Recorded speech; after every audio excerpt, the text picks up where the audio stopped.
बिस्मिल्लाहिर्रहमानिर्रहीम। This is Mohammad Anwar, registered nurse officer and director of Anwar nursing coaching academy. सबसे पहले welcome to all of you and new semester and this is the semester number 8। सही है, और ये final semester है। तो वो लोग कहते हैं ना कि फाइनली आप लोग अपनी मंजिल की तरफ बहुत करीब पहुंच चुके हो। सही है, तो आज हम स्टार्ट कर रहे हैं न्यू सेमेस्टर, 8 सेमेस्टर। और जो 8 सेमेस्टर हैं उसकी कुछ इंपॉर्टेंट चीज़ें हैं। सही है, वो कौन कौन सी चीजें हैं जिसको हम डिस्कस करेंगे। सही है,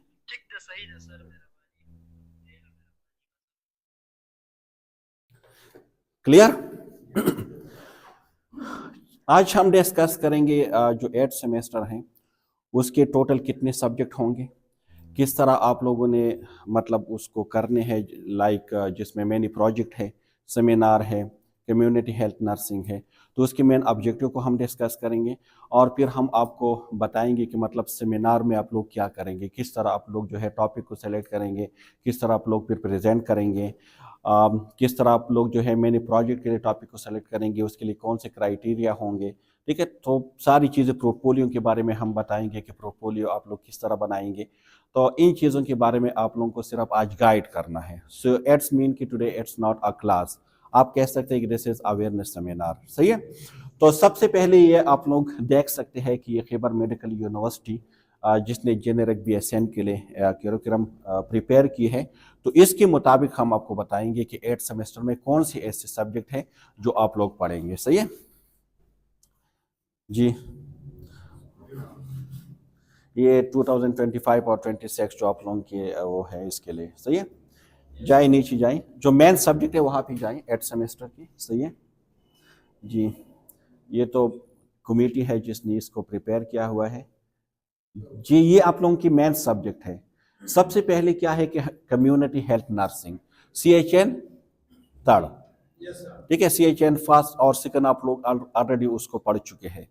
मेरे ख्याल में सेकंड सेमेस्टर में आप लोगों की CHN फर्स्ट है, और 5th सेमेस्टर में CHN 2 है, और 8th सेमेस्टर में आप लोग पढ़ेंगे CHN 3। CHN 3 के टोटल कितने यूनिट्स होंगे और किस तरह हम उसको डिस्कस करेंगे आगे हम पढ़ेंगे। सही, इसके ऑब्जेक्टिव। फिर सेकंड जो सब्जेक्ट है आप लोगों के, जो 682 इसका कोड है, उसको कहते हैं नर्सिंग सेमिनार। अगर हम CHN की बात करें तो ये टोटल 5 क्रेडिट हावर है। कितने क्रेडिट हावर है? 5। इसको डिवाइड किया है थ्योरी और क्लिनिकल में। सही है, इसी तरह अगर हम नर्सिंग सेमिनार की बात करें तो ये टोटल कितने क्रेडिट हावर है? 2 क्रेडिट हावर है। सही है, और थर्ड नंबर पे जो आप लोगों की सब्जेक्ट है उसको कहते हैं सीनियर इलेक्टिव्स या मेनी प्रोजेक्ट, प्रैक्टिकम भी उसको कहते हैं, जो टोटल 5 क्रेडिट हावर है। सही है, तो 2 सब्जेक्ट बहुत ज्यादा, यानी CHN और जो आप लोगों के प्रोजेक्ट जिसमें मेनी प्रोजेक्ट होते हैं, सीनियर इलेक्टिव्स या प्रैक्टिकम, ये आप लोगों की GPA पे इनका बहुत ज्यादा इफेक्ट होगा।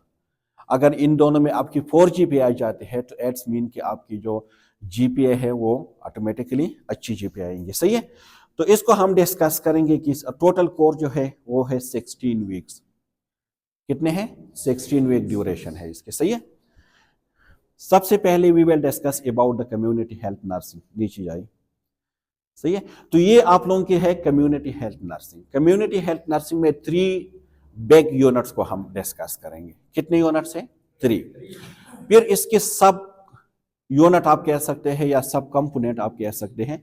जिस तरह जो फर्स्ट यूनिट है उसको कहते हैं कि हेल्थ जो है review of health transactions and global health. इसके अंडर फिर बहुत सारी चीजें आती है, जिस तरह डेमोग्राफिक ट्रांजेक्शन है, हेल्थ स्टेटिस्टिक है, ठीक है, बर्डन ऑफ डिजीज है, इसके अलावा नेचुरल हिस्ट्री ऑफ डिजीज है। ये सारे पढ़ेंगे अंडर द जो सब heading of the unit number 1 है।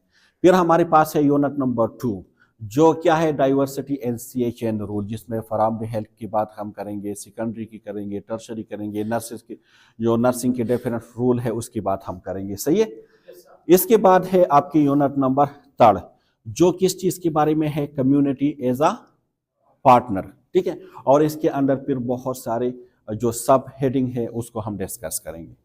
टोटल कितने हैं? 5 क्रेडिट हावर की कोर्स है। सही है, 16 वीक्स में हम इसको कवर करेंगे। आप इसको देख सकते हैं कि वीक वाइज दी है कि वीक 1, 2, 3 और इस तरह 16 वीक तक है। This is the week number 16। सही है जी, इसके बाद है आप लोगों की नर्सिंग सेमिनार। सेमिनार में हम 3 डोमेन के ऊपर काम करेंगे। एक है आप लोगों की कॉग्निटिव डोमेन। कॉग्निटिव डोमेन में जो कंटेम्प्रेरी इशू है हम उसको हाईलाइट करेंगे। कौन सी ऐसी इशू है आपके सोसाइटी में, आपके इलाके में, आपने उसको पहचानना है। नर्सिंग इमेज के बारे में आपने पढ़ना है, नर्सिंग एज अ प्रोफेशन के बारे में आपने पढ़ने हैं। जो डिफरेंट इशू होते, एथिकल इशू है, लॉजिकल लीगल इशू है, उसको आपने डिस्कस करने हैं। और फिर हम बात करेंगे साइकोमोटर डोमेन। साइकोमोटर डोमेन में हम प्रैक्टिकली एक्टिविटीज के थ्रू हम उसको फिर क्या करेंगे, प्रेजेंट करेंगे, परफॉर्म करेंगे, डेमोन्स्ट्रेट करेंगे। और एक है इफेक्टिव डोमेन, जो ज्यादा फोकस हमारे होंगी कम्युनिकेशन के ऊपर। जब आप लोग प्रेजेंट करते हैं ना सेमिनार को, तो ये फिर आप उसको किस तरह, मतलब किस तरह आप उसको प्रेजेंट कर सकते हो थ्रू कम्युनिकेशन, उसको हम डिस्कस करेंगे। जी next, and this is the last subject.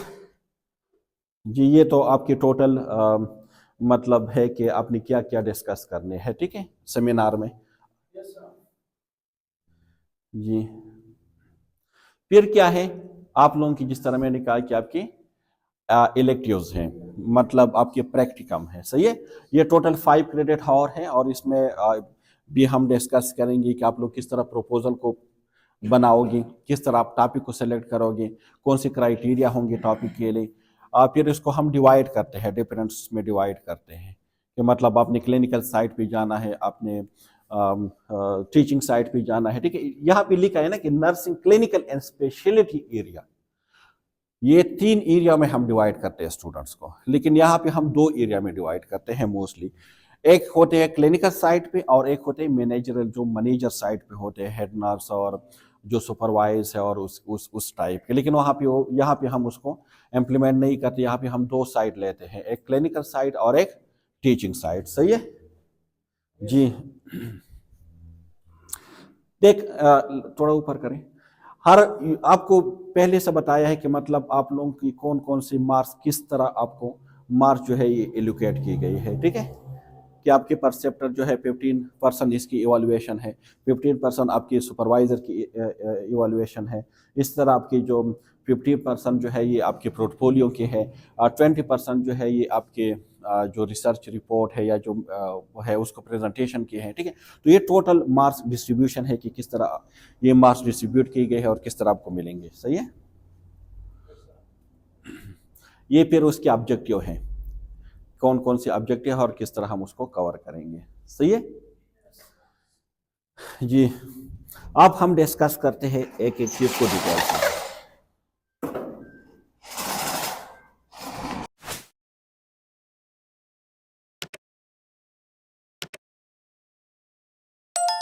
जो टोटल 5 क्रेडिट हावर के हैं, ठीक है।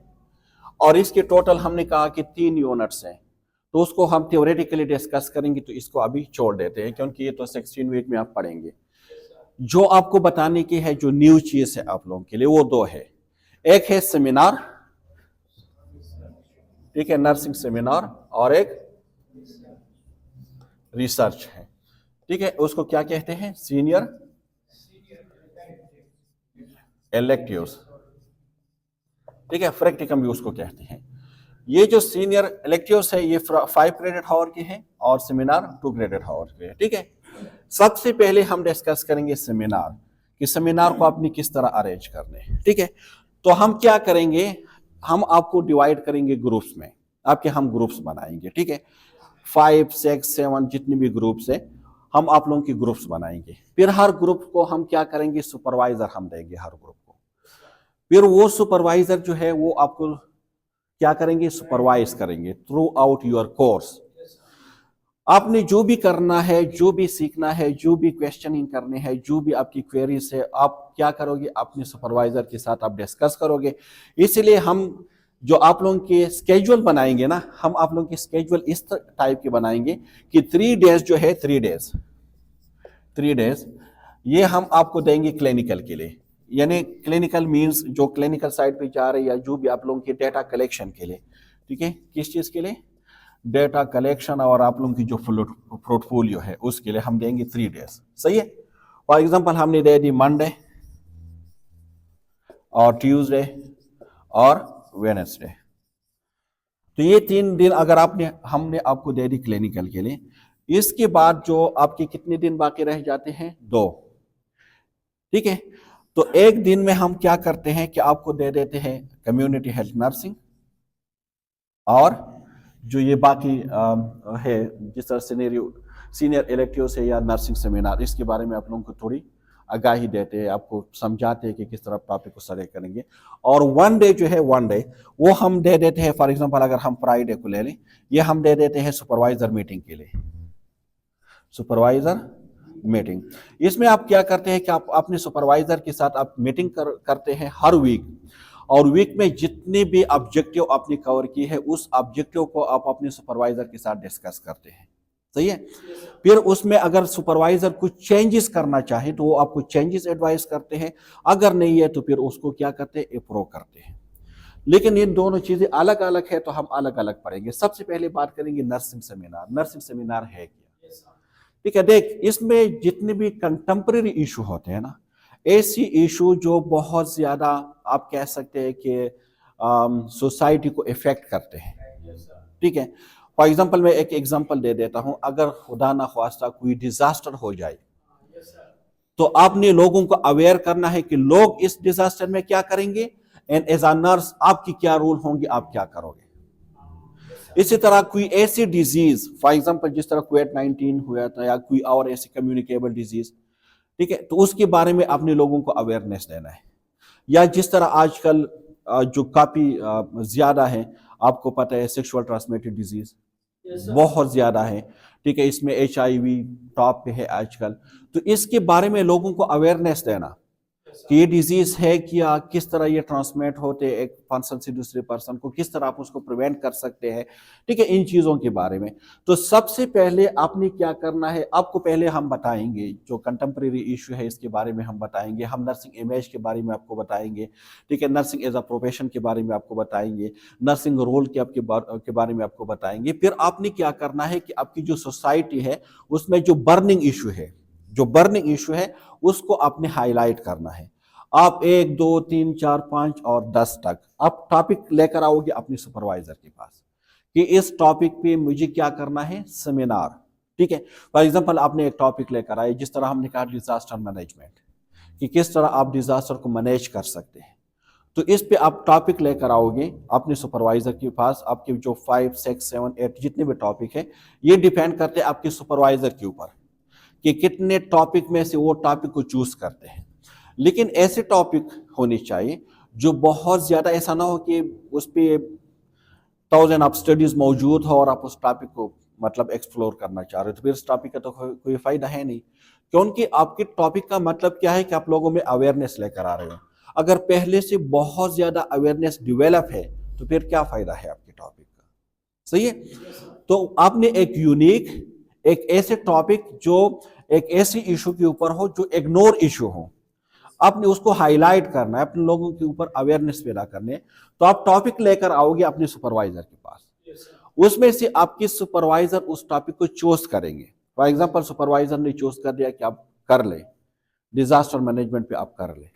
ठीक है, फिर आपने क्या करना है कि आपने उसके लिए प्रिपरेशन करने हैं, आपने डिफरेंट लिटरेचर सर्च करने हैं, इस पे पहले से कितने स्टडीज हुई है। ठीक है, कितने अवेयरनेस ऑलरेडी मौजूद है, वहां पे आपने क्या पॉइंट आउट करना है, गैप पॉइंट आउट करना है, जहां पे बहुत ज्यादा गैप हो आपने उसको हाईलाइट करना है। इसके लिए आप 3 टाइप के वो बना सकते हैं। एक आपकी होगी पोस्टर प्रेजेंटेशन। सेमिनार में इट्स वेरी इंपॉर्टेंट कि पोस्टर प्रेजेंटेशन उसमें जरूर होंगे, पोस्टर प्रेजेंटेशन। दूसरा उसमें क्या है, PPT प्रेजेंटेशन। ये तो मस्ट है, ये तो मस्ट है कि आप पोस्टर प्रेजेंटेशन भी बनाओगे। इसके साथ साथ जब आप जिस दिन आप सेमिनार को अरेंज करोगे तो उसी दिन आपने PPT के थ्रू भी लोगों को प्रेजेंट करना है। और एक और है कि आप उसकी वीडियो भी बना सकते हैं। क्या बना सकते हैं, वीडियो भी आप बना सकते हैं। वीडियो के थ्रू भी आप लोगों को बता सकते हैं कि ये क्या है। एडवर्टाइज के थ्रू भी आप लोग कर सकते हैं। ठीक है, पंपलेट हम बनाते हैं ना, छोटे छोटे पंपलेट आप लोगों ने देखे होंगे, वो हम बना देते हैं, लोगों में डिस्ट्रीब्यूट करते हैं, कम्युनिटी में जाते हैं, स्कूल में जाते हैं। फॉर एग्जांपल हैंड हाइजीन के ऊपर आप कर रहे हैं तो हम क्या करते हैं, पंपलेट बना देते हैं, स्कूल्स में जाते हैं। आप लोगों ने कभी एडमिशन की टाइम देखा है, जब आप लोग एडमिशन करते हैं तो क्या होते हैं, बाजारों में, गाड़ियों में, हर जगह आप देखते हैं ना, गाड़ियों में भी पैंग देते हैं, यहाँ पे एडमिशन हो रहे, ये है वो है, यहाँ पे इतनी सारी चीजें।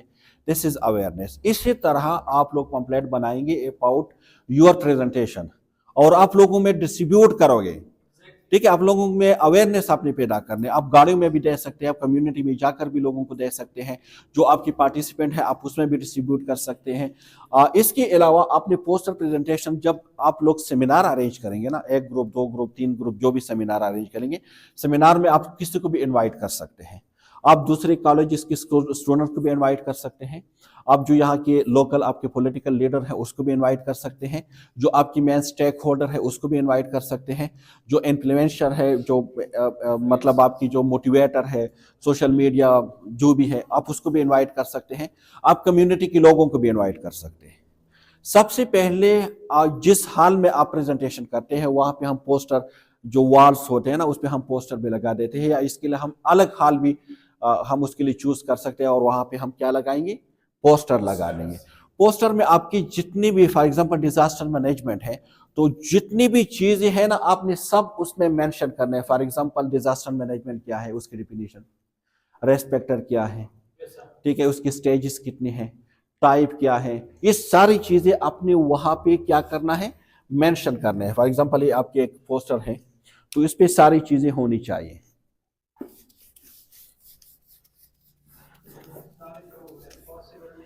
नहीं, each and everything is possible, nothing is impossible. सही है। देख फॉर एग्जांपल ये आपके, हाँ बड़े बड़े पोस्टर आप बनाओगे ना, छोटे छोटे पोस्टर तो आप नहीं बना सकते। फॉर एग्जांपल ये आपके पोस्टर है, यहाँ पे आपने लिख दिया डिफिनीशन, ठीक है, यहाँ पे आपके है कॉज या रेस्पेक्टर, ठीक है, यहाँ पे आपके है अगर कोई डिजीज है तो साइंस सिम्टम है, ठीक है, यहाँ पे आप प्रिवेंशन को डाल सकते हैं, यहाँ पे आप जो है उसके डायग्नोज को डाल सकते हैं, ट्रीटमेंट को डाल सकते हैं। तो इस तरह एक पोस्टर आप बनाओगे। सही है। लेकिन उसकी हर चीज मैटर करेंगे, इसके कलर क्या होनी चाहिए, बेस्ट कलर क्या है, क्योंकि वहां पे फिर जो लोग होते हैं ना, वहां पे एक टीम हम बना देते हैं जो आप लोगों को असेस करते हैं, आप लोगों की प्रेजेंटेशन को असेस करते हैं, आप लोगों के पोस्टर को असेस करते हैं, सारी चीजें वो असेस करते हैं। एंड में वो फिर कमेंट्स उसके ऊपर दे देते हैं। तो हम उसमें फिर एक कंपटीशन होते हैं कि ग्रुप 1 2 3 जितने भी ग्रुप है, किस ग्रुप के पोस्टर सबसे बेस्ट है। तो बेस्ट का मतलब ये नहीं है उसकी, देख मैं अभी कलर बता दूंगा तो सब उस कलर की बनाएंगे तो फिर तो उसका फायदा नहीं है ना। कलर भी मैटर करेंगे उसमें कि फॉर्मल कलर कौन से हैं जिसमें आपने बनाने, ठीक है, सिर्फ पिंक या रेड या मल्टीपल कलर जो भी है हम अभी नहीं बताएंगे फिर, क्योंकि एड्स फॉर योर कंपटीशन है, तो आपने खुद चूज करना है कि फॉर्मल कलर किस टाइप के कलर होंगे, साइज कितनी होनी चाहिए। तो आप अपने सुपरवाइजर से भी डिस्कस कर सकते हैं कि कितनी साइज होनी चाहिए, ठीक है। और जब सेमिनार होते हैं ना उसी दिन आप लोगों ने, इससे पहले अपने लोगों में क्या करना है, लोगों को इनवाइट भी करना है और इन्फॉर्म भी करना है, we are going to arrange a seminar on this topic, ठीक है। फिर उसमें क्वेश्चनिंग भी होते हैं एट द एंड, जब आप प्रेजेंट करते हैं अपने सेमिनार अपने टॉपिक को, तो इसमें जो आपके पार्टिसिपेंट होते हैं फिर उसमें से आपको क्वेश्चनिंग करते हैं। सही है। फिर इसके हिसाब से आपको नंबर दी जाते हैं। इसके जो नंबर है टोटल 100 नंबर है, और 100 नंबर आपको इंस्टीट्यूट देते हैं। इसके लिए कोई फाइनल पेपर नहीं होते, your presentation as your final paper. सही है। इसमें आपकी सुपरवाइजर, इसमें आपकी जो कंटेंट है उसके अलग मार्क्स हैं, आपके पोस्टर प्रेजेंटेशन के अलग मार्क्स हैं, आपकी जो पीपीटी है उसके अलग मार्क्स हैं, आपकी जो सुपरवाइजर इवैल्यूएशन है उसके अलग मार्क्स हैं, and on the final day जो अब मोस्टली हम उसमें एक्सटर्नल को इनवाइट करते हैं, तो वो जो आपको मार्क्स देते हैं वो अलग मार्क्स होते हैं। फिर सबको मिलाकर आपको इस सब्जेक्ट की मार्क्स जो है दी जाती है और फिर हम उसको भेज देते हैं यूनिवर्सिटी। क्लियर। अब इसको कब करना है, कब करना है, ठीक है। आपके पास पता है कि टोटल कितनी वीक्स हैं, 16 वीक्स है। 16 वीक्स में आपने ये सारी चीजें कंप्लीट करने हैं। सही। हर इंस्टीट्यूट के अपने डेडलाइंस होते हैं। हमारी जो डेडलाइन है कि हम कम से कम हाफ ऑफ सेमिनार प्रेजेंटेशन जो है वो दिसंबर में कराएंगे, कम से कम हाफ। अगर 8 ग्रुप है तो 4 की प्रेजेंटेशन हम दिसंबर में करेंगे। वो जो सबसे पहले प्रिपेयर करेंगे वो पहले करेंगे। क्लियर? तो ये है सेमिनार। तो सेमिनार में आपने क्या करना है, अपने लोगों में वो इशू जो बहुत ज्यादा बर्निंग इशू हो उसके बारे में अपने लोगों में अवेयरनेस पैदा करने है। अपनी नर्सिंग की इमेज को आगे करना है, पहुंचाना है, प्रेजेंट करना है। ठीक है कि नर्सिंग है क्या। अब किसी भी टॉपिक के ऊपर कर सकते हैं, किसी भी टॉपिक के ऊपर। ठीक है, मैं अभी आपको अपना पोस्टर प्रेजेंटेशन में दिखा दूंगा कि मतलब किस तरह है। सही है, हमने क्या था, RH इनकम्पेटिबिलिटी के ऊपर हमारा था। ठीक है, इसके हमने पैम्पलेट भी बनाए थे, हमने एक बड़ा पोस्टर भी बनाया हुआ था, हमने प्रैक्टिकली भी लोगों को एग्जाम्पल के थ्रू भी हमने बता दिया था कि मतलब कौन कौन से पेशेंट है जो RH इनकम्पेटिबिलिटी के साथ होते हैं। और ये बहुत इग्नोर टॉपिक है, बहुत ज़्यादा इग्नोर टॉपिक है। सही है, तो हमने उसके ऊपर किया था। यहाँ तक क्लियर है? अब हम बात करेंगे प्रैक्टिकम की, जो सीनियर इलेक्टिव्स है। सही है, उसमें आपने क्या क्या करना है जी। इसमें आपने क्या क्या करना है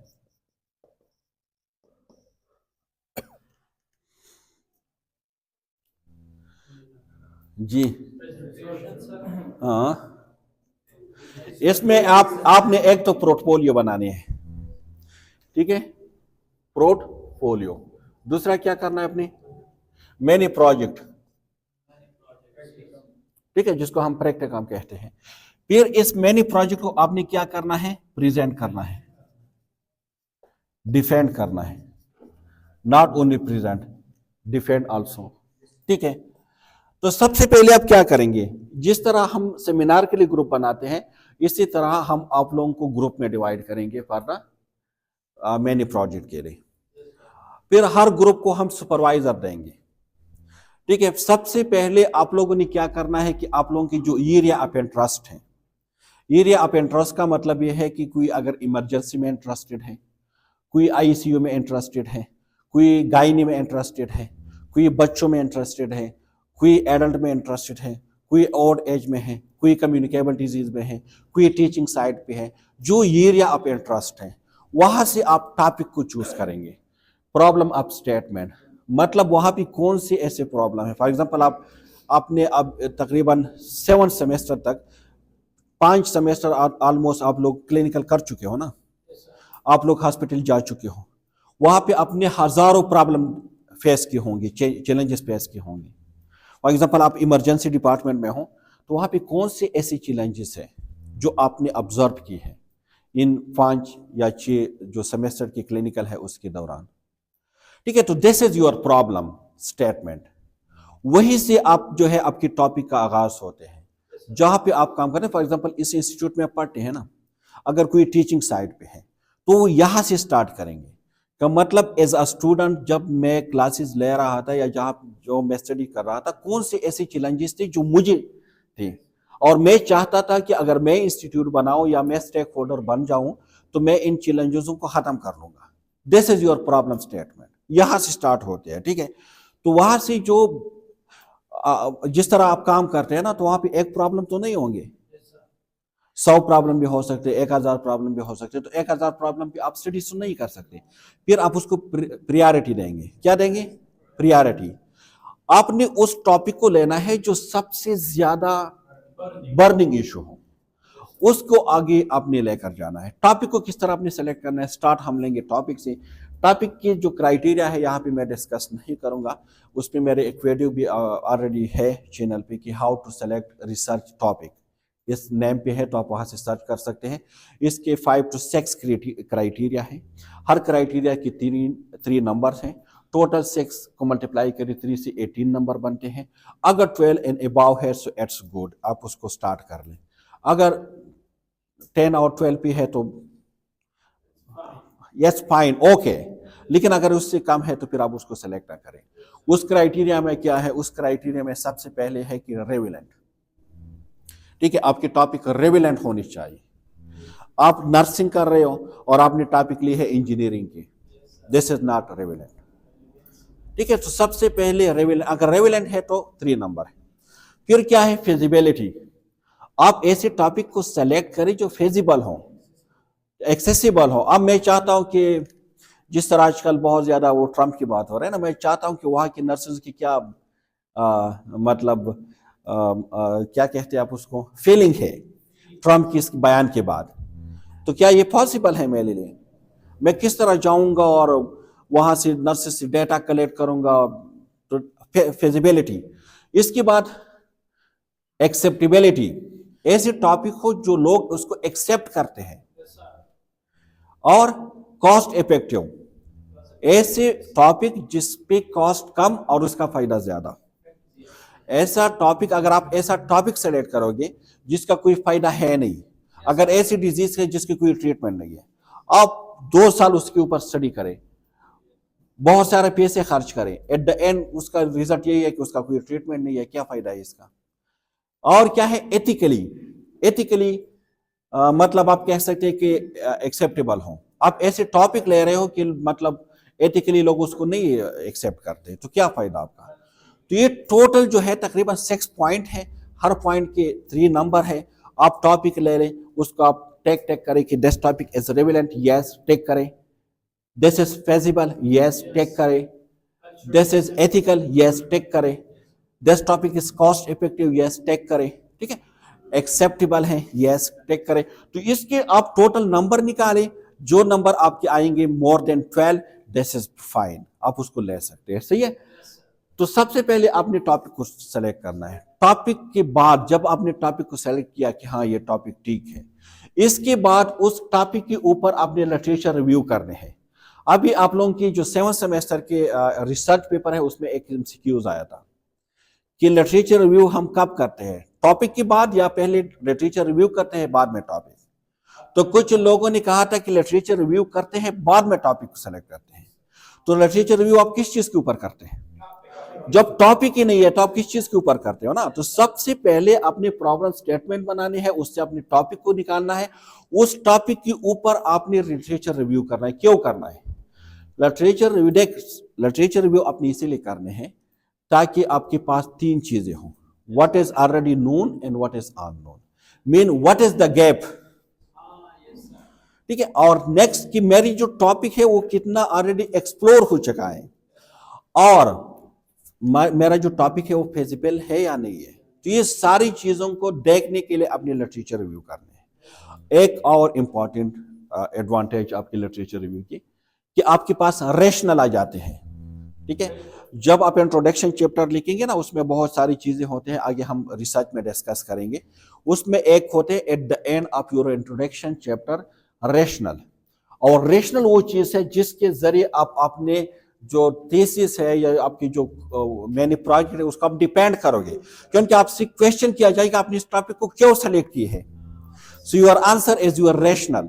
ये रैशनल कहां से आएंगे? लिटरेचर रिव्यू से। ठीक है, फॉर एग्जांपल आप कह सकते हैं कि ये बहुत ज्यादा इग्नोर टॉपिक है, इसको इतना ज्यादा एक्सप्लोर नहीं किया गया है, हमारी सोसाइटी में इस पर इतना ज्यादा स्टडी नहीं हुई है, इस पर क्वालिटेटिव स्टडी है क्वांटिटेटिव नहीं है, क्वांटिटेटिव है क्वालिटेटिव नहीं है, दोनों है मिक्स मेथड नहीं है, पाकिस्तान में नहीं है, केपी में नहीं है, दिर में नहीं है। तो ये आपके रैशनल है। सही है, तो रैशनल को आप फाइंड आउट करते हैं लिटरेचर रिव्यू से। इसके बाद आप क्या करोगे, जब आपने खुद ये सारी चीजें देख ली, आपके पास कुछ ना कुछ आंसर है, आप आए आपने देख 2 लिटरेचर रिव्यू होते हैं। एक शॉर्ट टाइम के लिए आप सिर्फ कर ले 2-3 आपने, क्योंकि आप सुपरवाइजर के साथ अपने टॉपिक को डिस्कस करोगे, फिर आप वो सारे टॉपिक लेकर आए अपने सुपरवाइजर के पास। आपने जो है, your topic should not be only one topic, it should be not बल्कि must be minimum 5 and maximum 10 topic होनी चाहिए।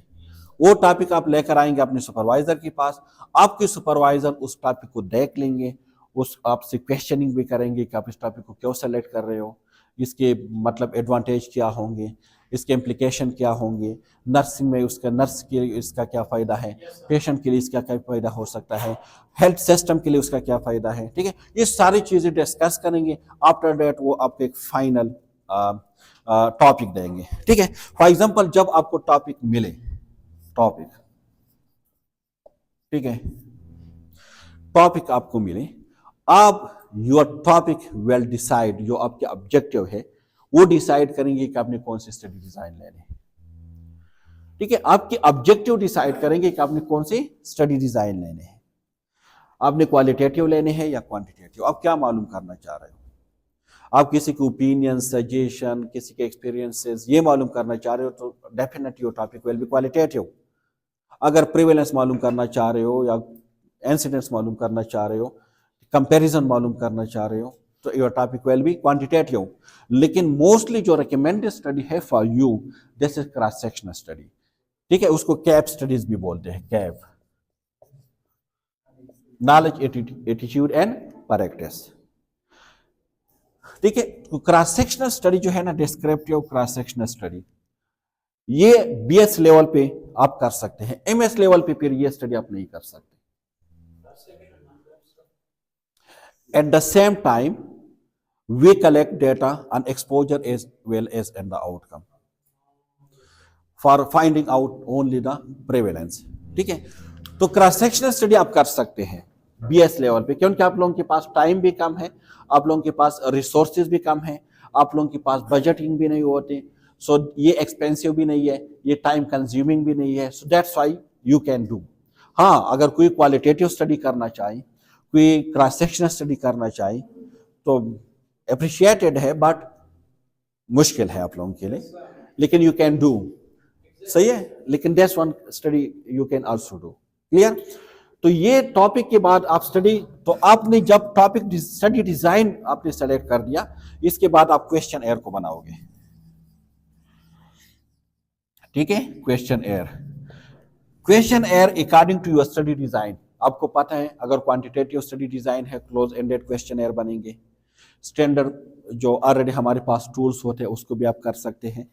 क्वेश्चन एयर के लिए फिर आपने क्या करना है, अगर क्वांटिटेटिव स्टडीज है और ऑलरेडी उस स्टडीज पे क्वेश्चन एयर अवेलेबल है, जो आपने लिटरेचर रिव्यू सर्च की है, तो उसको हम कहते हैं एडॉप्टेड क्वेश्चन एयर। कौन सा? Adopted question air. इसके लिए फिर आपने उस जो ओरिजिनल ऑथर है उसको आपने मेल करने हैं, आपने उसको बताने हैं कि सर मैंने आपकी ये स्टडी सर्च की है, ये स्टडी मुझे बहुत ज़्यादा पसंद आई हुई है और मैं इस टाइप की स्टडीज करना चाह रहा हूँ, उस स्टडीज में मैं आपके क्वेश्चन एयर को यूज करना चाह रहा हूँ, सो काइंडली आप मुझे उसके परमिशन दे रहे। जब वो आपको परमिशन देंगे then you can use this questionnaire. Otherwise without permission अगर आप करोगे तो ये प्लेजरिज्म में आएंगे। सही है। इसके अलावा एक होते हैं adopted modified question air. Question air adopted है लेकिन उसमें आपने कुछ चेंजेस की है, कुछ मॉडिफिकेशन की है। एक बात याद रखिए, अगर 100% एडॉप्टेड क्वेश्चन एयर है विद परमिशन तो इसके लिए पायलट स्टडी की जरूरत नहीं है, उसकी वैलिडिटी और रिलायबिलिटी को चेक करने की जरूरत नहीं है। आप उस ऑथर की जो ओरिजिनल वैलिडिटी है और रिलायबिलिटी है, अगर आपसे क्वेश्चन की जाए तो आप उसको बता सकते हैं। लेकिन अगर आपने उसमें मामूली सी भी चेंजेस की, मॉडिफाई कर दिया, so then you will do pilot study. Pilot study में आप क्या करते हैं कि 10% आपकी जो सैंपल है उस पे हम स्टडीज करते हैं, फिर देखते हैं कि हमारा जो क्वेश्चनर है वो वैलिड और रिलायबल है या नहीं है, इसके क्वेश्चन जो है वो लोगों की समझ में आ रहे या नहीं आ रहे, आई अकॉर्डिंग टू जो मेरे ऑब्जेक्टिव है उसके मुताबिक है या नहीं है। तो इसके चेक करने के लिए हम वैलिडिटी और रिलायबिलिटी को चेक करते हैं और फिर हमें उसको बताना होता है। हमसे पूछा जाएगा कि मतलब आपकी जो क्वेश्चनर है ये कौन सा क्वेश्चनर है, अगर मॉडिफाइड है तो आपने इसकी वैलिडिटी, या एक होता है सेल्फ मेड क्वेश्चनर जो आपने खुद बनाया हुआ है, तो इसके लिए भी आप पायलट स्टडी करोगे, इसकी वैलिडिटी और रिलायबिलिटी आप निकालोगे। सही है। अगर क्वालिटेटिव है तो फिर आपको पता है कि इसके लिए इंटरव्यू गाइड होते हैं, सेमी स्ट्रक्चर है, स्ट्रक्चर है, ये ऑलरेडी हम डिस्कस कर चुके हैं, उस पर हम डिटेल से बात नहीं करेंगे। ठीक है। एडॉप्टेड के लिए तो होंगे, जब भी आप किसी एक चीज को भी एडॉप्ट करोगे उसके लिए परमिशन की जरूरत है। मॉडिफाई करोगे तो उसके लिए फिर वैलिडिटी और रिलायबिलिटी को भी चेक करना है। वो मैंने आपको बता दिया ना कि आपके सैंपल साइज है, अभी आपकी ये बात इतने ज्यादा समझ में नहीं आएंगी, जिसने रिसर्च पढ़े है उसको ज्यादा आएंगे। सही है। हाँ, क्योंकि एक सेमेस्टर इंशाल्लाह 7 सेमेस्टर में आपकी समझ में आ जाएंगी। जो आपकी सैंपल साइज है उसके 10% हम सैंपल लेते हैं, उस पर हम क्वेश्चनर डिस्ट्रीब्यूट करते हैं, उसके हम डेटा लेते हैं। ठीक है। अब यहां तक क्लियर है। क्वेश्चनर के बाद आपने क्या करना है, आपने क्वेश्चनर भी प्रिपेयर कर दिया, आपने वैलिडिटी रिलायबिलिटी सब कुछ चेक कर दिया, आपने सुपरवाइजर ने उसको अप्रूव कर दिया। इसके बाद आप जाओगे डाटा कलेक्शन के लिए। किस चीज के लिए आप जाओगे? For the data collection. Data collection के लिए आपने क्या करना है? सबसे पहले you have to got permission from your institute, जहां से आप, फॉर एग्जांपल यहां से हम आपको एक परमिशन लेटर देंगे। ये एक ग्रुप है, ये हमारे स्टूडेंट्स हैं, इस टॉपिक पे वो रिसर्च करना चाह रहे हैं, हम उसको परमिशन देते हैं कि वो डाटा कलेक्ट करें। इसके बाद आप वो परमिशन लेटर को लेकर जाओगे जहां से आपने डाटा कलेक्ट करना है। हॉस्पिटल से करना है तो हॉस्पिटल के एमएस से, किसी और कॉलेज से करना है तो कॉलेज के प्रिंसिपल या डायरेक्टर से आपने वहां से भी परमिशन लेनी है कि सर हम आप इंस्टीट्यूट में हम डाटा कलेक्ट कर रहे हैं। ठीक है, जब दोनों की जगह से आपको परमिशन मिल जाएंगे, फिर आपने क्या करना है कि क्वेश्चनर के साथ आपने कंसेंट फॉर्म लगाना है, एन फॉर्म कंसेंट फॉर्म। उसमें सारी चीजें अपने लिखे होते हैं कि हम स्टडीज करने चाह रहे हैं इन दिस टॉपिक, इसकी ये ऑब्जेक्टिव है, इसकी ये एडवांटेज है, अगर कोई पॉसिबल रिस्क है आपने उसको भी उसमें देने हैं। एट द एंड आपने उसको बताना है कि अगर आप अपनी मर्जी से इस स्टडी में पार्टिसिपेट करने चाह रहे हैं सो यू आर वेलकम, अगर आप नहीं करना चाह रहे सो आपकी कोई फोर्स नहीं है, आप अपनी मर्जी से। हाँ, आपने उसको ये भी अपर देना है कि अगर आप किसी भी टाइम जहां भी आपको लगे कि आप विड्रॉ करना चाहते हैं सो यू कैन डू। और एंड में आपने एक ऑप्शन जरूर देना है कि if you have any question और query so you can ask me. ठीक है, फिर इसके बाद अगर वो एग्री करते हैं तो कंसेंट फॉर्म पे वो अपनी साइन कर देते हैं। ठीक है, इसके बाद आपने डाटा कलेक्शन शुरू करने हैं। जैसा आप डाटा कलेक्ट करोगे, डाटा के लिए एक चीज याद रखिए, कभी कभार हमारे पास क्वेश्चनर होते हैं इंग्लिश में, कभी नहीं, हमेशा इंग्लिश में होते हैं। लेकिन अगर आप ऐसे कम्युनिटी में जाते हैं जहां पे सारे पठान हैं और उसको इंग्लिश समझ नहीं आती, so then what will you do? You are translate the questionnaire, और ये एक और हेडेक बन गई। जब आप ट्रांसलेट करोगे, फिर जो उसके स्पेशलिस्ट है, अगर उर्दू है तो आप किसी यूनिवर्सिटी के उर्दू प्रोफेसर से चेक करवाओगे, अगर कोई पुश्तो है तो आप पुश्तो प्रोफेसर से करवाओगे, उसकी ग्रामेटिकल ये सारी चीजें देखेंगे और उसके बाद में उसकी वैलिडिटी और रिलायबिलिटी चेक करोगे। ठीक है, फिर जो है आप उस क्वेश्चनर को पुश्तो में या उर्दू में लोगों को डिस्ट्रीब्यूट कर सकते हैं। क्लियर? यहां तक जब आप डेटा कलेक्ट करोगे, जब आपके पास डेटा आ जाते हैं, ठीक है, ये सारी चीजें आपने अपने उसके साथ डिस्कस करने हैं, सुपरवाइजर के साथ। लेकिन डेटा कलेक्शन से पहले आप 2 चैप्टर लिख चुके होते हैं, बल्कि 3 चैप्टर आप लिख चुके होते हैं। The first one introduction chapter. Introduction chapter के 3 पार्ट हैं, हम कहीं पे डिस्कस कर चुके हैं आई थिंक। फर्स्ट में आप वेरिएबल को डिफाइन करते हैं कि आपकी जो वेरिएबल है। सेकंड में क्या करते हैं आप उसको, हमने कहा था ना, नहीं, 8 सेमेस्टर को हम डिस्कस कर चुके हैं। देख 3 पार्ट होते हैं भाई। The first part is variable, अपने डिफाइन करते हैं कि आपकी वेरिएबल क्या है। सेकंड में हमने एपिडेमियोलॉजी की बात की थी, ठीक है, प्रेवलेंस की हमने बात की थी कि मतलब ये इशू वर्ल्ड वाइड इसकी कितने, अगर आप किसी चीज के ऊपर कर रहे हैं, किसी मॉर्टेलिटी रेट के ऊपर, तो वर्ल्ड वाइड कितना है, फिर पाकिस्तान में क्या है, फिर केपी में क्या है, और एंड में हमने बात की थी रैशनल। ये 3 चीजें होते हैं। इसके बाद लिटरेचर रिव्यू और फिर मेथोडोलॉजी। ये 3 चैप्टर आप पहले से लिख चुके होते हैं। इसके बाद जब डेटा कलेक्ट करते हैं तो आप आ जाते हैं unit chapter number 4, report, result. तो रिजल्ट में फिर आपके अगर क्वांटिटेटिव है तो एसपीएसएस हमारे पास है। एसपीएसएस में आप वेरिएबल को फिट करते हैं, डेटा को फिट करते हैं, और जिसमें फिर आप निकालना चाहते हैं, फॉर एग्जांपल टी टेस्ट आप अप्लाई करना चाहते हैं, काई स्क्वायर अप्लाई करना चाहते हैं, मीन, मोड, मीडियन, जो भी है, जो बाय स्टैटिस्टिक में आप लोग पढ़ चुके हैं और आप लोग बाय स्टैटिस्टिक में अभी पढ़ रहे हो, तो सारे टेस्ट आप उस पर according to your study design, according to your data. हमने कहा था कि अगर कंटिन्यू डेटा है, डिस्क्रीट डेटा है, कैटेगोरिकल डेटा है, तो कौन सा आप उस पर कर सकते हो, और आप ग्राफिकल प्रेजेंटेशन भी उसके कर सकते हो। ठीक है, तो रिजल्ट में आपने वो देनी है। फिर आपने एंड में रिजल्ट के बाद आपने अपने रिजल्ट को डिफेंड करना है with other studies. Other studies से आपने प्रूव करना है कि अगर हमारे पास ये रिजल्ट है तो ये सही है। क्यों? क्योंकि इससे पहले जो स्टडी हुआ था, इसने स्टडी किया था और उसकी भी तकरीबन इस टाइप की रिजल्ट आई हुई थी। उसने भी हमारी जो रिजल्ट है ना इसके आसपास की बात उसने भी की थी। आपने डिफाइन करना है तो उसको कहते हैं डिस्कशन। उस यूनिट को क्या कहते हैं? डिस्कशन। तो 5 जो यूनिट से अभी जो रिसर्च पेपर है इसमें 2 बार ये डिस्कशन का लफ्ज आया हुआ था, डिस्कशन। ठीक है, डिस्कशन के बाद आपने कंक्लूजन लिखना है, नर्सिंग एप्लीकेशन लिखने हैं और लिमिटेशन लिखने हैं, स्ट्रेंथ ऑफ योर स्टडीज आपने लिखने हैं। इसके बाद ये सब के बाद अभी रिसर्च क्वेश्चन में रिसर्च पेपर में अब क्या आया था कि उसको अपने समराइज फॉर्म में देना है और उसको हम कहते हैं अब्स्ट्रैक्ट। तो सबसे पहले आप स्टार्ट करेंगे अब्स्ट्रैक्ट से। आपकी स्टडी स्टार्ट होंगी फ्रॉम अब्स्ट्रैक्ट। अब्स्ट्रैक्ट में 1 या 2 सेंटेंस में अपनी इंट्रोडक्शन देना है, 1 या 2 सेंटेंस में अपनी उसका पर्पस यानी ऑब्जेक्टिव देने हैं, फिर अपनी उसकी मेथोडोलॉजी देने हैं, इसकी रिजल्ट देने हैं और इसकी कंक्लूजन देने हैं। ये सारी चीजें अपने 1 to 1 सेंटेंस में देनी है। ठीक है, 1 पेज से ज्यादा नहीं होने चाहिए। और एंड में आपके एब्स्ट्रैक्ट के एंड में कीवर्ड्स होते हैं, कीवर्ड्स 5 तक होनी चाहिए, 5 से कम नहीं होने चाहिए। सही है। तो ये है आपके मैंने प्रोजेक्ट की कहानी। जब ये आप अपने सुपरवाइजर से कंफर्म करोगे, लेकिन मैंने एक चीज आपको पहले नहीं बताया कि टॉपिक, मैंने कहा कि आप टॉपिक को डिस्कस करोगे विद योर सुपरवाइजर। तो किस फॉर्म में? प्रोपोजल के फॉर्म में। आप एक प्रोपोजल बनाओगे। प्रोपोजल में आपने क्या लिखना है? आपके प्रोपोजल कितने होने चाहिए, कितने वर्ड होने चाहिए?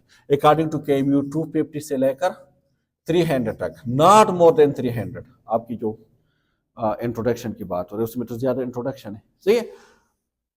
प्रोपोजल में आपने क्या देने हैं? इंट्रोडक्शन देना है, आपने उसके बाद ऑब्जेक्टिव देने हैं, मेथोडोलॉजी देने हैं, रिजल्ट एनालिसिस देने हैं, ठीक है, और कंक्लूजन। ये आपकी क्या होनी चाहिए? प्रोपोजल। प्रोपोजल आप अपने सुपरवाइजर के साथ डिस्कस करोगे, सुपरवाइजर उसको अप्रूव करेंगे। टाई पॉलीमर मैंने आपको बताया था, एक फार्मूला अगर आपको याद हो, टाई पॉलीमर।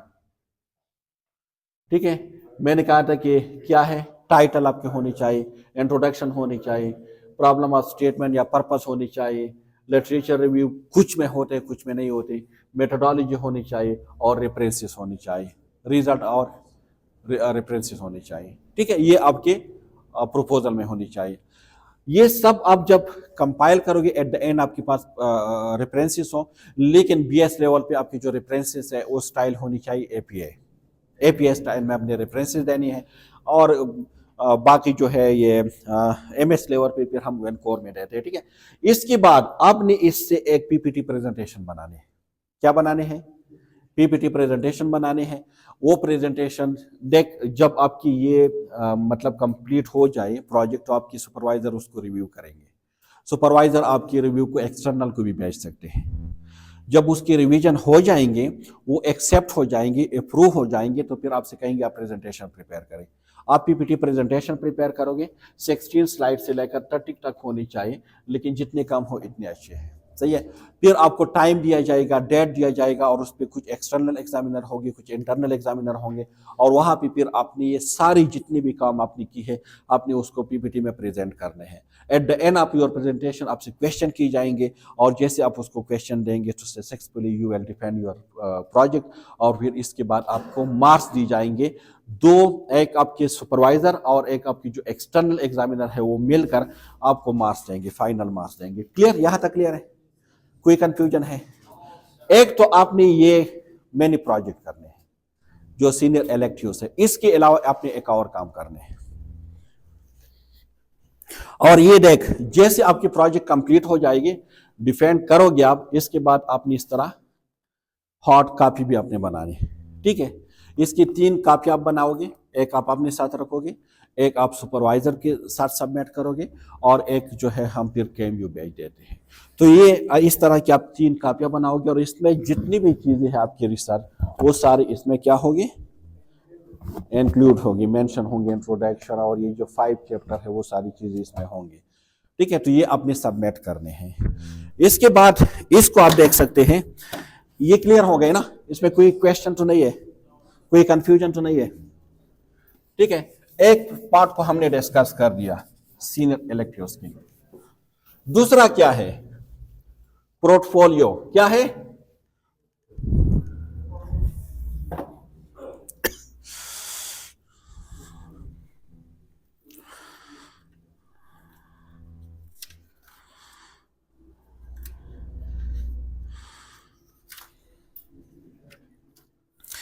एक पोर्टफोलियो है क्या, इसको आप देख सकते हैं ना, ये क्या है, पोर्टफोलियो है। ठीक है, सबसे पहले क्या ऑब्जेक्टिव होनी चाहिए, कि आपके ऑब्जेक्टिव क्या है।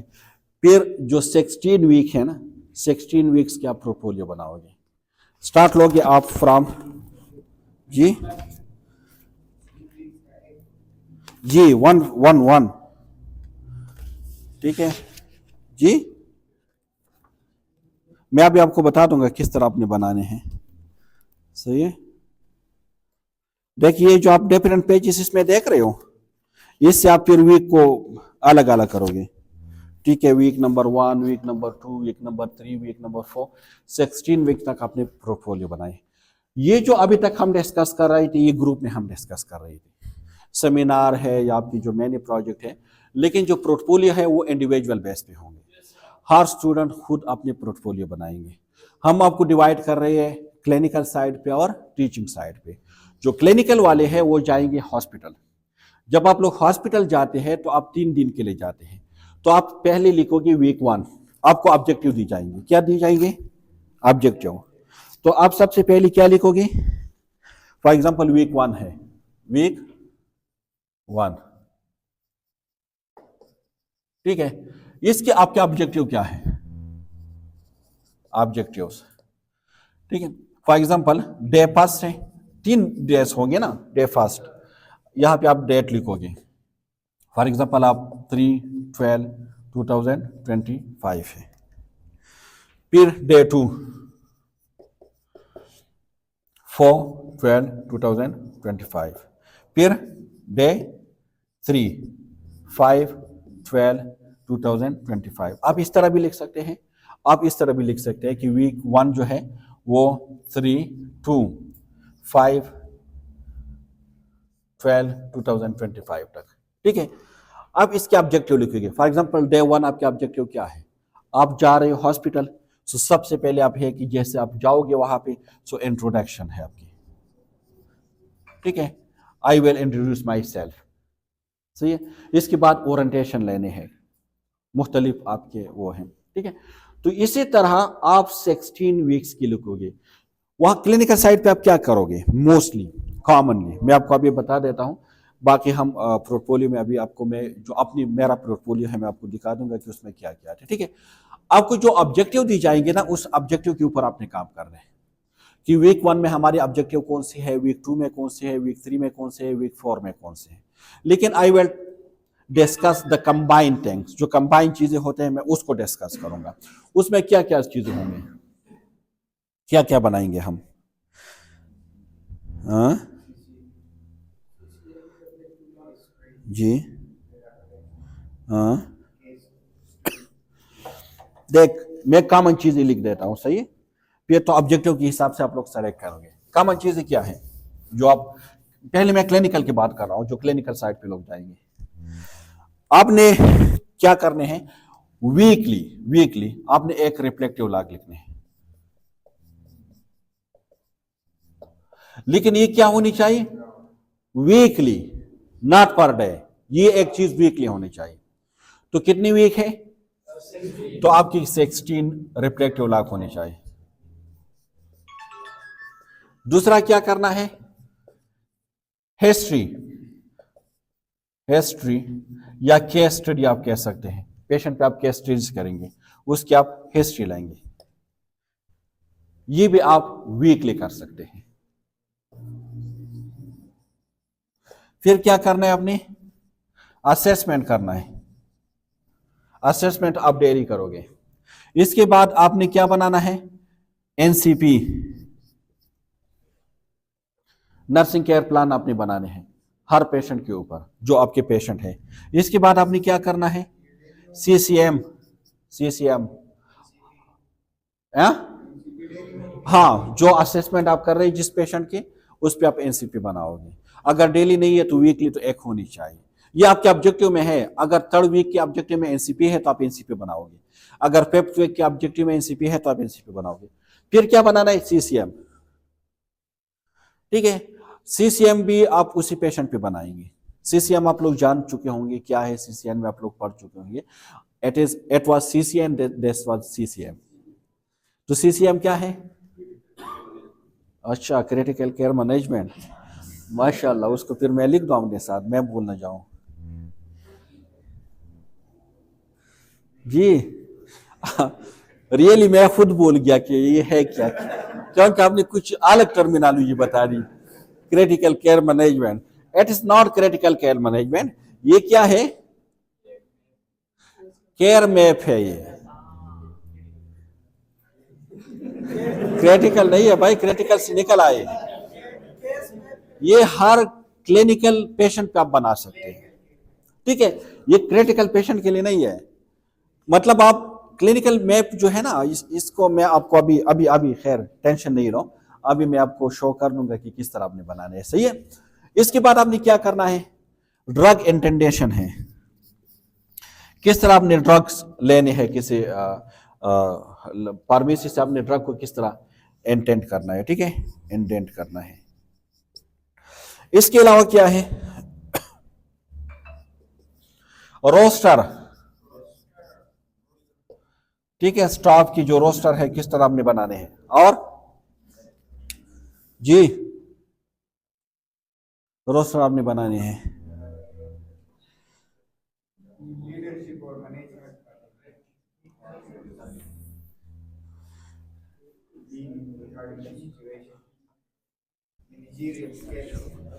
ओ फार्म था, क्या था?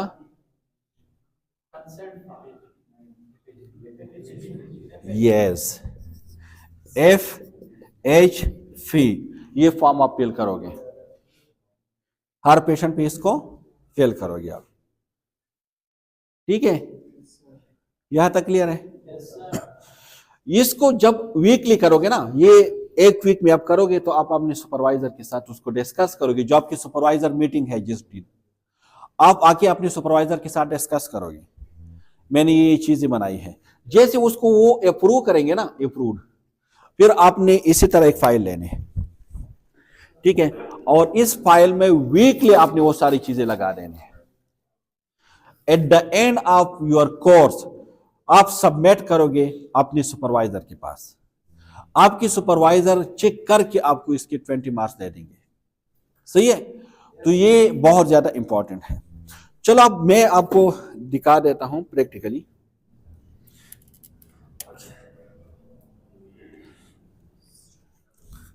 यहां तक कोई क्वेश्चन है?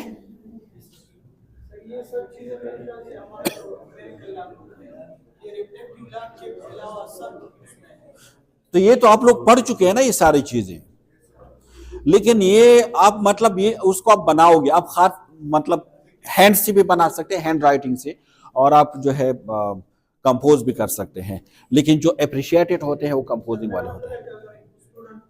नहीं नहीं नहीं नहीं नहीं, आपने ये बनाने है भाई, इसके लिए अलग आपने लेने। जितना जितना ज्यादा आप उसको डेकोरेट कर सकते हैं आप कर सकते हैं।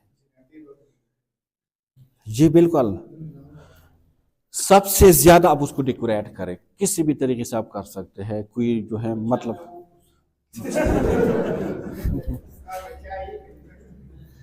देख, अभी मैं आपको अपना पोर्टफोलियो मैं आपको बता देता हूं, ठीक है, इसको ऑन करें।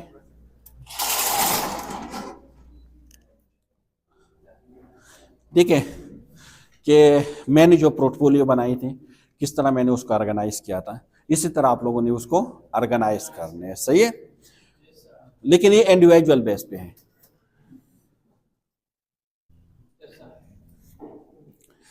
देख, हमने कहा ना कि वीकली हम करते हैं, 16 वीक्स है ना, तो हम वीकली उसको कर देते हैं। कौन कौन से हैं, ऑब्जेक्टिव क्या है आपकी, रिफ्लेक्टिव लॉग क्या है, सीसीएम क्या है, एनसीपी क्या है।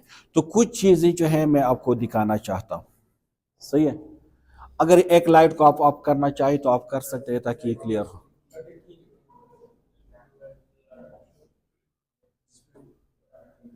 लखड़ माता कारी, यहाँ से थोड़ा वो कर ले मेरे ख्याल में।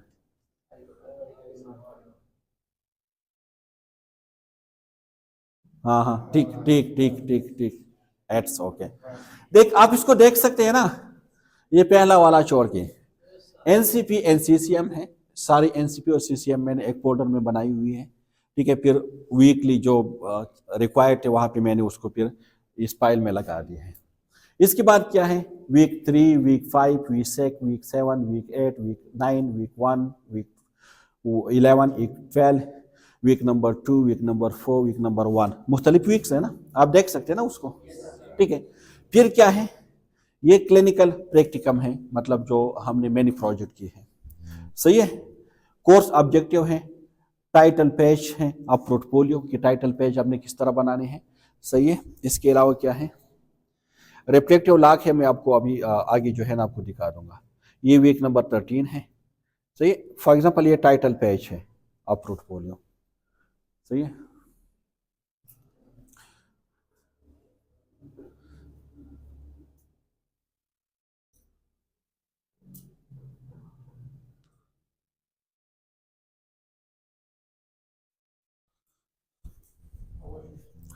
ठीक है, ये आपके टाइटल पेज है।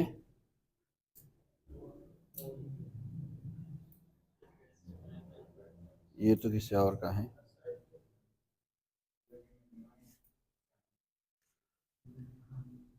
एक मिनट।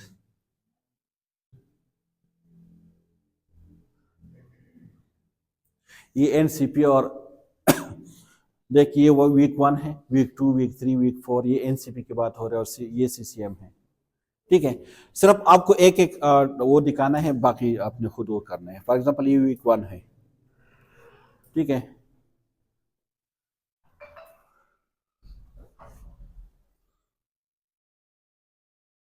ठीक है, ये रिफ्लेक्टिव लॉक है वीक 1 की, सही है।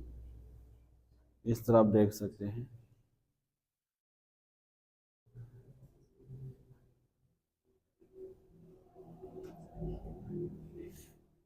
सबर उसको थोड़ा मिनिमाइज कर देते हैं, ठीक है। ये ऑब्जेक्टिव है तकरीबन सब की, सही है। एक मिनट, ये तो मैं आपको वो दिखा रहा हूँ MSN वाले। चलो इस तरफ इसके वो दिखा देते हैं, बाकी जनरिक मैं आपको दिखा देता हूँ। ये फॉर एग्जांपल हमारे है वीक नंबर 3 है, कि वीक नंबर 3 है।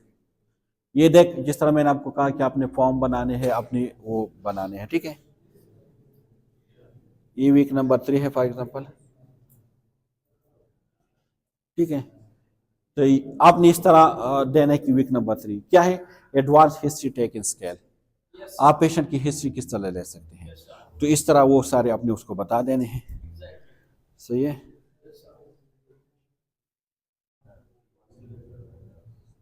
ठीक है, फॉर एग्जांपल यहाँ से आप स्टार्ट कर सकते हैं। वीक लर्निंग, ये लर्निंग प्लान है, मतलब आपके ऑब्जेक्टिव हैं, ठीक है।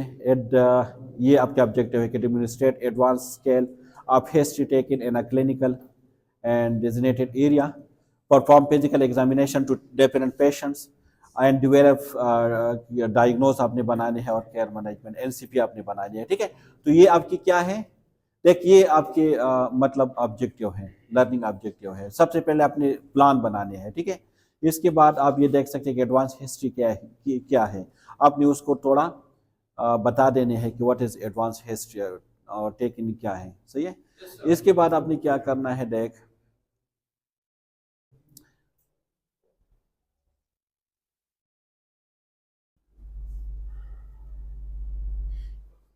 ये रिफ्लेक्टिव लॉक है, फिर वीक 3 के, और ये गैप्स मॉडल के थ्रू हम लिख देते हैं, सही है। फिर ये इसके रेफरेंसेस हैं, ये आप इसी तरह आप जो बाकी वीक है वो सारी इसमें है, लेकिन मैं आपको दिखाना चाहता हूँ एनसीपी और सीसीएम, सही है।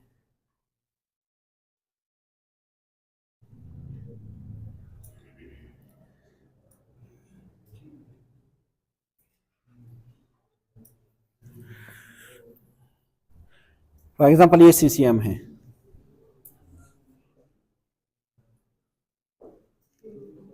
ठीक है। ये क्या है, सीसीएम है, किस चीज के ऊपर ये बनाया गया है, नेफ्रोटिक सिंड्रोम के ऊपर। तो सबसे पहले आपने डिफाइन करना है कि what is nephrotic syndrome. So nephrotic syndrome क्या है, is a collection of symptom which occur because of the tiny blood vessels, और आपने उसको डिफाइन करना है। इसके बाद क्या है, जैसे देख, एक क्लिनिकल मैप में आप चीजों को मिला देते हैं, आप एक दूसरे के साथ एक मैपिंग आप बनाते हैं ना। तो आप देख, ये इन्फेक्शन क्या है, हाँ, ये इसकी क्या है, कॉम्प्लिकेशन है।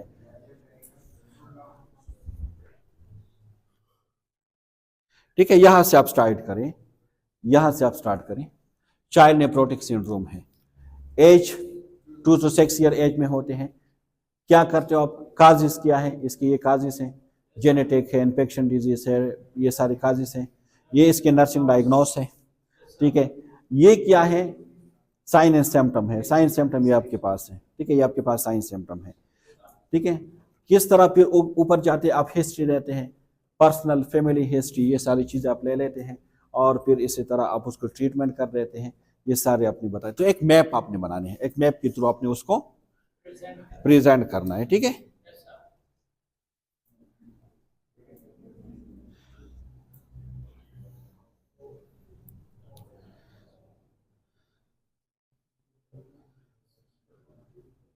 देखिए किस चीज के ऊपर है, सीओपीडी के ऊपर। ठीक है, तो आप सिनेरियो के टाइप भी दे सकते हैं कि 2 year baby was brought to children award at KTH with the complaint of SUB fever, bare chest, wheezing. After investigating, he was diagnosed with COPD. आपने एक सिनेरियो, एक बैकग्राउंड बना दिया। अब COPD क्या क्या है, सो COPD is one of the most common disease, और आप उसको फिर डिफाइन करें। फिर नीचे आए, आप उसकी क्लिनिकल मैप बनाए, ये क्लिनिकल मैप है उसकी। ठीक है, ये COPD है ना, मेडिकल डायग्नोस है। ये इसकी क्या है, साइन सिम्टम है, कॉम्प्लिकेशन है, रेस्पेक्टर है, पॉसिबल नर्सिंग डायग्नोस है, नर्सिंग इंटरवेंशन है, मेडिकल इंटरवेंशन है। आप उसकी क्या करें, एक मैपिंग बना दें। चलो थोड़ा उसको मिनिमाइज कर देते हैं।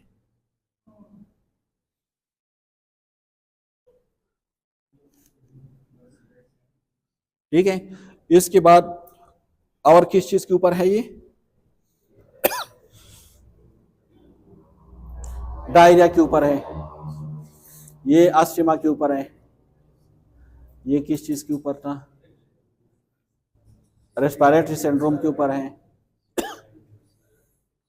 Fracture, hypothyroidism. ठीक है, ये बहुत ज्यादा है, मैं कितना आपको दिखा दूं। सही है, इसी तरह आपके पास और क्या है, ये रिफ्लेक्टिव लॉक है, ये सारे।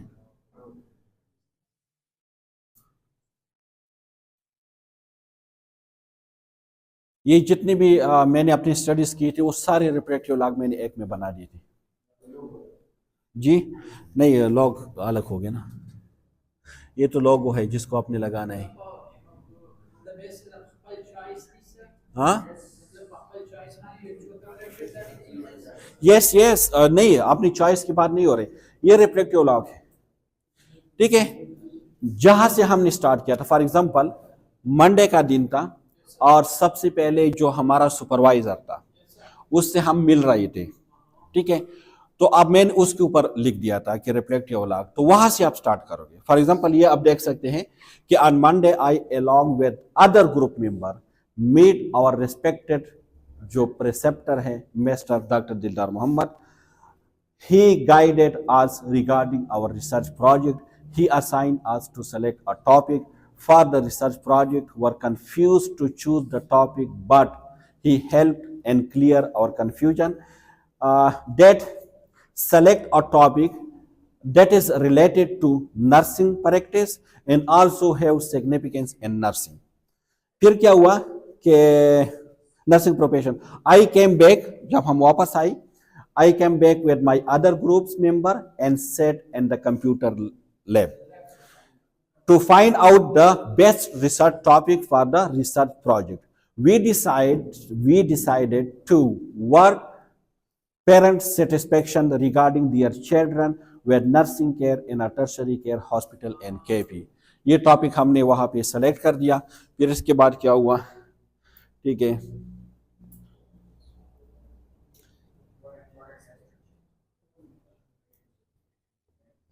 ठीक है, ये क्यों क्यों हमने सेलेक्ट किया, because one important aspect on which parent satisfaction depend in nursing care because nurses are involved in almost every aspect of the client's care in hospital.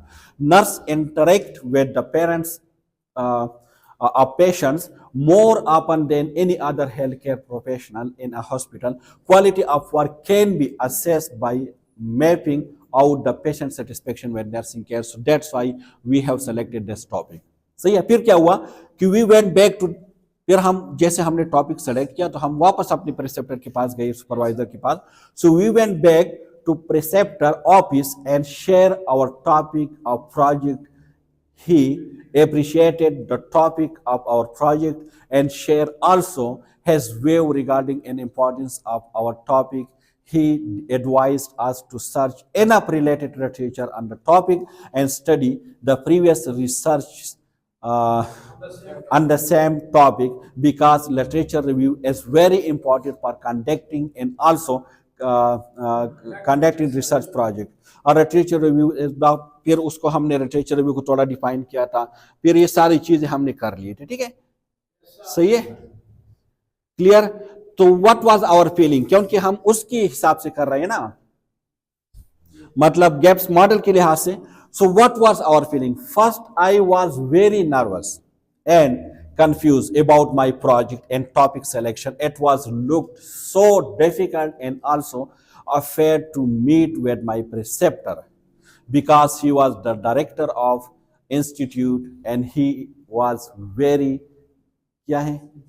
sincere with his job. He never compromised on a quality of work, but when I met him, I found him very cooperative, sincere with students and good facilitator. Then I felt myself tension free and was so happy to do work under his supervision.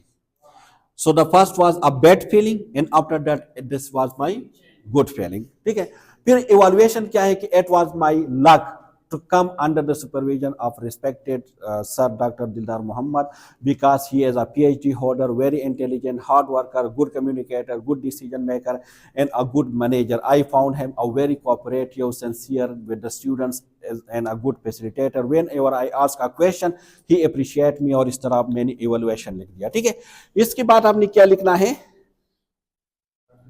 Analysis आपने करने हैं.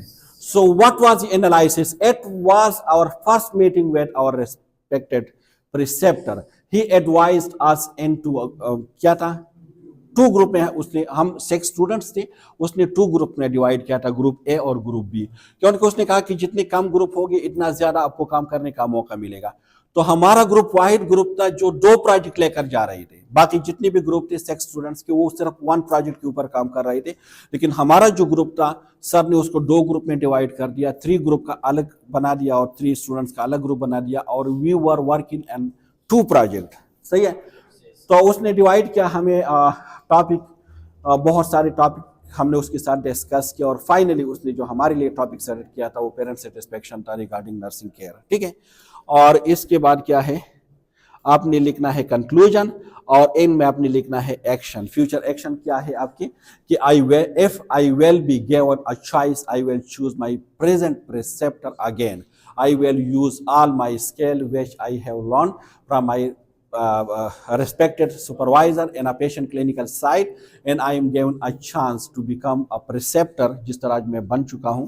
So I will try to do supervision just like have learned from my supervisor. I will publish my research article जो कि already मैं publish कर चुका हूँ. ठीक है, तो ये क्या है, दिस इज रिफ्लेक्टिव लॉग. तो आपने हर चीज के ऊपर रिफ्लेक्टिव लॉग लिखना है. ऐसा नहीं है कि आप किसी चीज को मिस करोगे. ठीक है, फिर क्या हुआ, फिर हमने क्वेश्चनर बनाना शुरू की तो क्वेश्चनर के ऊपर हमने रिफ्लेक्टिव लॉग लिख दिया. फिर इसके बाद हमने क्या किया, क्वेश्चनर के बाद डेटा कलेक्शन के टाइम आए तो हमने डेटा कलेक्शन के ऊपर लिख दी. ठीक है, फिर किस चीज के ऊपर है, ये किस चीज के ऊपर है, डेटा कलेक्शन पेज. ये डेटा कलेक्शन के लिए जब हम KTH फर्स्ट टाइम गए तो उसके ऊपर मैंने लिखा.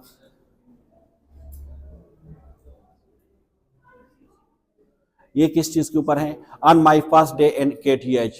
KTH में जब मेरा पहला दिन था तो इसके ऊपर मैंने लिख दिया, और it was very interesting story.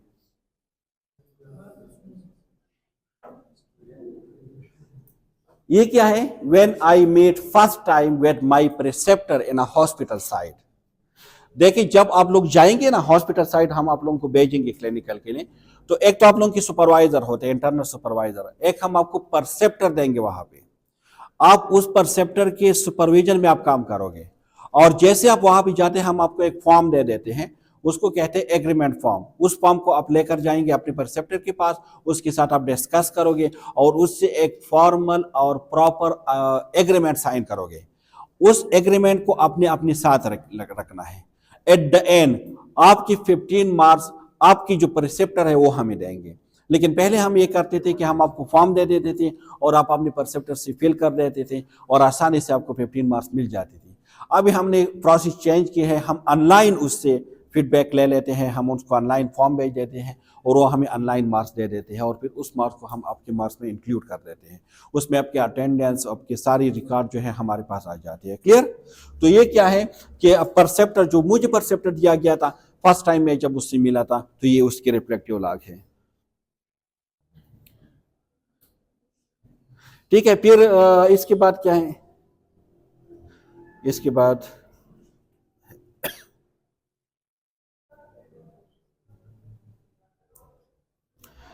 My last day in KTH, फिर क्या हुआ था वो सारी कहानी इसमें है। ठीक है, तो आप लोगों को समझ में आ गई आप लोगों ने क्या क्या करना है, किस तरह आपने करने हैं। ठीक है, एनसीपी मैं कोशिश कर देता हूं कि मैं आपको एक या दो एनसीपी बना दूं, दिखा दूं। आफ्टर डेट जो है फिर ये जी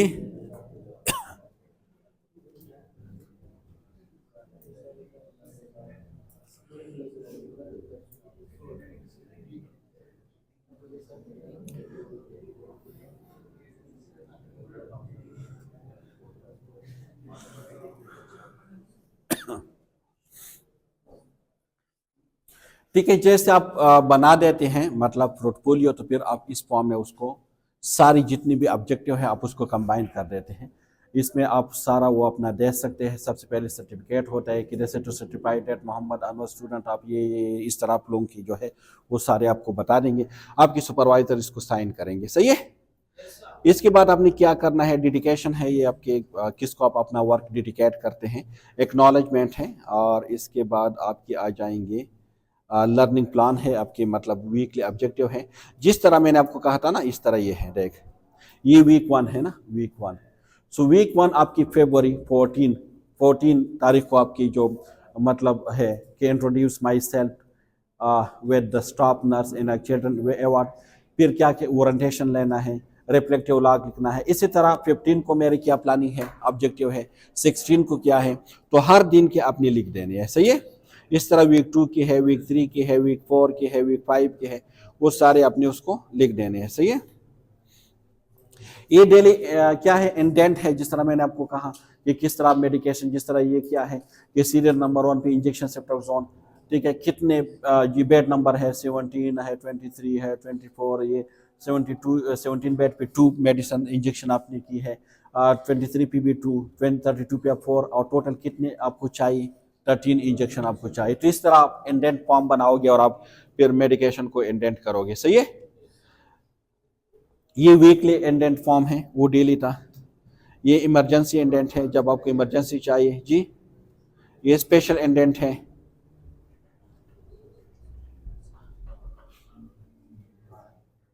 ये जो रजिस्टर है, रिकॉर्ड रजिस्टर है। ठीक है, कॉल बुक बनाने हैं आपने, किस तरह बना सकते हैं। स्टॉक रजिस्टर को आप किस तरह मेंटेन करोगे, वो सारी इसमें है क्लिनिकल साइट पे। ठीक है, आपके स्टॉक रजिस्टर हैं। ड्यूटी रोस्टर है, ये आपके चिल्ड्रन अवार्ड के ड्यूटी रोस्टर है वीकली, आप किस तरह बनाओगे। ठीक है, ये क्या है, ये मंथली ड्यूटी रोस्टर है, आप किस तरह बनाओगे उसको, मॉर्निंग इवनिंग नाइट। ये केस स्टडी है, जो मैंने आपको कहा कि आप किसी पेशेंट के ऊपर केस स्टडीज करेंगे।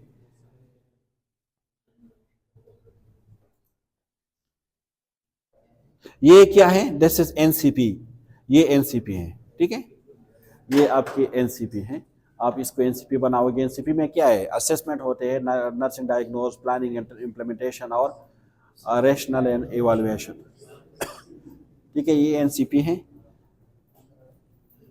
इसी तरह वो सारी चीजें आप उसमें दे देंगे जो आपके ऑब्जेक्टिव में शामिल है। क्लियर? या तक कोई कंफ्यूजन है? सही है। फिर इसकी पोर्टफोलियो बनाओगे, पोर्टफोलियो लेकर आओगे अपने सुपरवाइजर के साथ, उसको डिस्कस करोगे, उससे अप्रूव करोगे। ये सारी चीजें करने के बाद आपको मैंने प्रोजेक्ट प्रेजेंटेशन का टाइम दिया जाएगा और उस टाइम में आपने अपनी आपको प्रिपेयर करना है और फिर आपकी जो पैनल है उसके सामने आपने उसको प्रेजेंट करना है और प्रेजेंटेशन के साथ you will have to depend as well. सही है? तो यहाँ तक कोई कंफ्यूजन है, कोई क्वेश्चन है, कोई क्वेरीज है? सो आज से आप लोग जो है स्टार्ट ले रहे। सही है। आज आप लोगों के साथ आप लोगों की जो ग्रुप है वो शेयर की जाएंगी, आप लोगों के सुपरवाइजर शेयर की जाएंगे। अब आगे आप कर सकते हैं किस तरह आपने सेमिनार के लिए प्रिपरेशन करना है, किस तरह आपने पोर्टफोलियो और मैंने प्रोजेक्ट। हाँ, टीचिंग साइड पे ऑब्जेक्टिव चेंज होंगे।